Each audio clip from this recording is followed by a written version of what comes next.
अस्सलाम वालेकुम स्टूडेंट्स माया प्रदेश फ्रॉम आर्मी एजुकेशन सिस्टम गुरु शरीफ मा मामला टिकला जी समाजी ब्याज टॉपिक अंग्रेजी वजारत 1970 वाला टॉपिक वाजिला समझाने की कोशिश कंदस। हिंदुस्तान के गवर्नमेंट ऑफ इंडिया यानी के बरतानवी हुकूमत 1935 में कानून जोड़ियो जंहिंखे गवर्नमेंट ऑफ इंडिया एक्ट में सलियो वञे थो। इन कानून के तहत 1937 में पूरे हिंदुस्तान में इलेक्शन कराई हुई चूंडियूं हुयूं जंहिंमें कांग्रेस जी पार्टी के 7 सूबन में फतेह नसीब थी ऐं कामयाबी हासिल कई। ऐं इन्हीं चूंडनि जे अंदर मुस्लिम लीग जे कंहिं बि एफजी के शामिल न कयो वियो हो।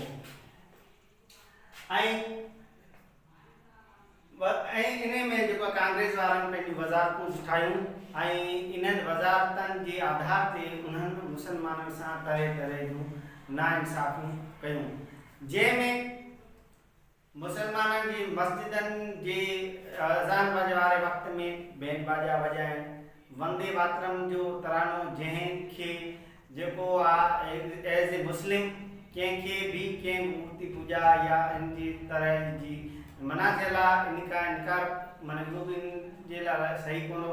उनखां सवाइ इन जेको आहे इन वज़ारतनि जे आधार ते जेको आहे हिंदी ॿोली खे उर्दू जी जाइ ते मुसलत करण जी कोशिश कई, उर्दू ॿोली खे वेंदियो वियो। उर्दू ॿोली जी जॻह ते जेको आहे हिंदी ॿोली खे शामिल कयो वियो बि।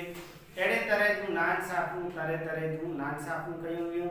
ऐं 1939 में जॾहिं ॿी महामारी जंग लॻी, इन्हीं जंग के दौरान अंग्रेजन के हिते जे मुकामी मानवन के तावन जो मदद जी तमाम घनी जरूरत हुई। इन्हें जो फायदो वते कांग्रेस वारन अंग्रेजन का मुतालबो कयो त असा के अलग मुल्क दिनो वने।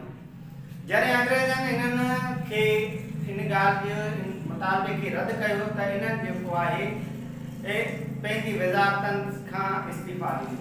ऐं यो वजारतन का इस्तीफा ॾियण मुसलमानन के लाइ एक निजात जो ॾींहुं आहे। 22 दिसंबर 1939 के मुसलमान पंहिंजे लाइ निजात जे ॾींहुं जे तौर ते यादि कनि था, छाकाणि त इन ॾींहुं ते मुसलमाननि खे हिकु ज़ालिमाना गाज़बाना ऐं तमामु जेको आहे शिदत पसंद जेको आहे इन्हनि हुकूमत खां निजात मिली ऐं मुसलमाननि जेको आहे नई ज़िंदगी शुरू कई, माना उन्हनि खे निजात मिली, उन्हनि खे इन हुकूमत मां आज़ादी मिली।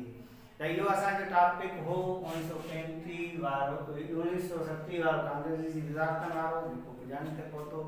इंशाअल्लाह नई वीडियो में नई टॉपिक सां गॾु शाम वरी पेश थींदासीं। तेसिताईं अल्लाह